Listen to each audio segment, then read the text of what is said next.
I believe that Christ's suffering and the demonstration of the kind of physiologic stress that his human body was under is manifested in the Garden of Gethsemane, where it's described that he was sweating blood. And there is a well-documented medical condition in which patients who are under tremendous amount of emotional stress and physiological stress can in fact sweat blood, because little blood vessels within the glands burst and then the blood is expressed. The scourge involved the use of a short whip with pieces of typically metal, sometimes bone, sometimes pieces of porcelain wrapped in these leather straps, which is then utilized to come across typically the back, the shoulders, the legs of the victim. The first few passes across a particular body part would tear through the skin, the fat, but eventually, once the outer layers were torn away, it would start getting in the muscle and the tendon. And of course, along the way, you're ripping through all the blood vessels that supply all those tissues. And so you're losing blood the whole time. The plant that was described actually had a very long thorn, not the little thorns that we would think from a rose bush. These were thorns that were typically 1.5 to 2 inches in length. The scalp is one of the most vascular portions of our bodies. It had a huge blood supply up there. So then having those thorns shoved down into the, down onto the bony plate would have gone through all the scalp, which in and of itself would have created a huge amount of blood loss. I've seen people actually bleed to death from just a scalp injury. So it's not a small injury to have, who knows, dozens of these things shoved into your scalp. And so that would have caused more blood loss.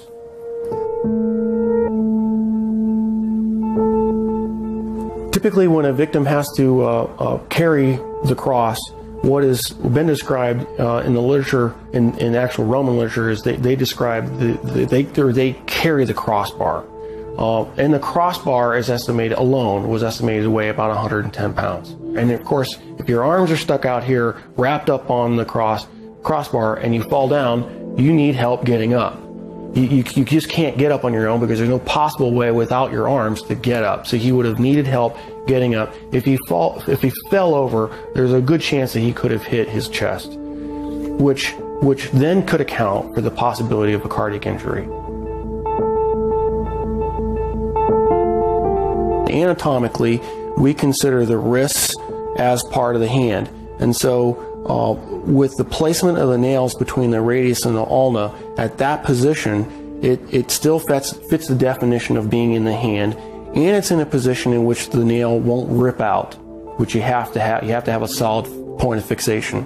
Another interesting point about the placement of that is the median nerve goes right straight through that particular portion of the wrist, and so there would have been either destruction of the nerve or impingement of the nerve that would have created a tremendous amount of pain, so that every time you try to take a breath, it'd be agonizing. You'd be pushing down on spiked feet, which of course hurt, and then you'd be hanging on spiked arms.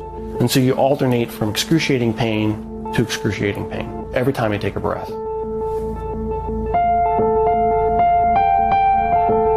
So even if he survives the actual crucifixion, he would have had to survive what I believe to be a lethal injury from the spear, just to find out whether he was alive or not.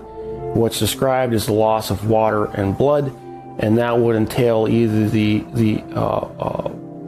either pleural effusion or pericardial effusion, and the blood would have come from either pulmonary artery, a pulmonary vein, the aorta or vena cava, or the heart itself. None of those injuries, unless you're treated immediately by a trauma surgeon like myself, with all the advanced equipment that we have, would be survivable after even a few minutes. Christ, as the Son of God, could have survived anything. He chose to manifest himself as a human at that point in time, and allowed himself to die. And being human at that point in time, he could not have survived this particular series of traumas. It's not possible. Christ as God could have survived anything they threw at him. But he chose to be Christ, the human, at that point in time to die for our sins. And that given that self-limitation of remaining to be human, he died. He did not survive the event.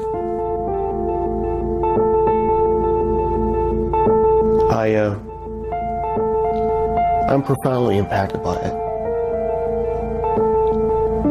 Because I realized the price that he paid was something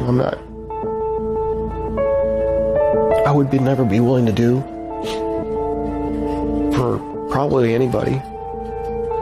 It's very difficult for me to even sing songs about the cross, even in worship, because I truly do understand what he paid, the price that he paid.